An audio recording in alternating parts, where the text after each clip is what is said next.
And by the way, I just want to let you all know, too, those waffles, they're gone because I did eat all of them. They're absolutely fantastic. Okay, well, we all know that Valentine's is coming up, and it's just around the corner. And many of us will be getting some pretty expensive items. And when you have something that you cherish, it's really important that you learn how to protect that item because you never know.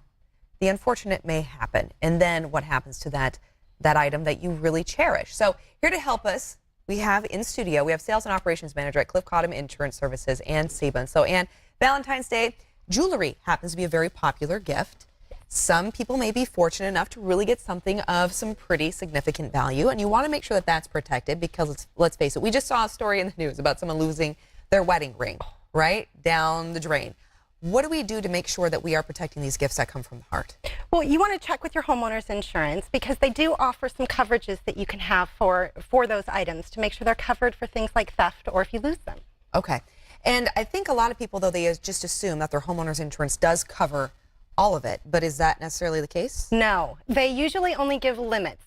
Most insurance companies give about a $1,500 limit per item. I've seen some of them go up to about $2,500. So if your items are valued over that, then you want to talk to your insurance agent about adding the coverages on and scheduling it onto your property. Okay, so can you define a little further, though, because you said scheduling, you know, those items onto your policy. So what does that mean? So it means you're telling the insurance company what specific item is being covered, not just a general item. Most of our personal property, like TVs and couches and things like that, it's just general, whatever you have. Okay. But when it has a specific value, you provide an appraisal, and it gives a description of the item and a dollar amount to the item, and then you add it onto the policy. What it does is it covers things for theft, and then it also covers for mysterious disappearance, which is really important with jewelry. Okay, and what about items, though, that have like really significant sentimental value, and maybe they're kind of one of a kind? So while you may have an appraiser say it costs this, but in reality you truly can't replace it. So can you adjust that into what you feel the cost is, or does it actually have to be the monetary value? It does have to be the monetary value that's on there. We have to be able to figure out if that item is lost or stolen, how would you replace it? So to as like as possible. All right, so to as like as possible. Correct. And obviously we're discussing jewelry a lot right now because, well, it's around the corner. A lot of people will be getting rings, necklaces, earrings.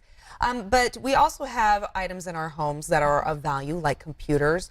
There might be people watching that have large collections of items.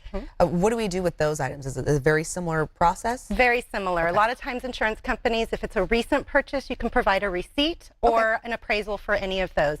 Computers have specific limits, fine arts, antiques, any collectibles, silver, things like that. You always want to check and make sure that you're adequately covered. And how important is it to take pictures of these items? Is that important with your insurance policy to have physical evidence of what it was and what it looked like? The insurance company may or may not require it if you schedule it. However, it's always good if you have a loss to have those reminders so you remember exactly what you had so you can claim it. So more proof always better. Absolutely. Right? Okay. And what do we do now as people are watching and they're like, oh my goodness, I just got something for so-and-so, or I inherited this item and I do not have this covered? What's the first step they need to do to make sure that they're taking the proper action to protect that item? Probably either getting an appraisal or using that receipt, and then give your agent a call or give us a call. Okay, so make sure you do call an appraiser then, if it's something that you inherited, which obviously did not come with a receipt when you got it from your grandmother. Exactly. You do need to have that appraiser give an actual value so you can apply that to your insurance. That's correct. Okay, and where do people go so they can learn more about the services that you provide at Cliff Cottom Insurance Services? Best to go to our website at CCIS Sac&Co. Wonderful. Ann, thank you so much. Thank you. Greatly appreciate it. And everyone, make sure you stick around.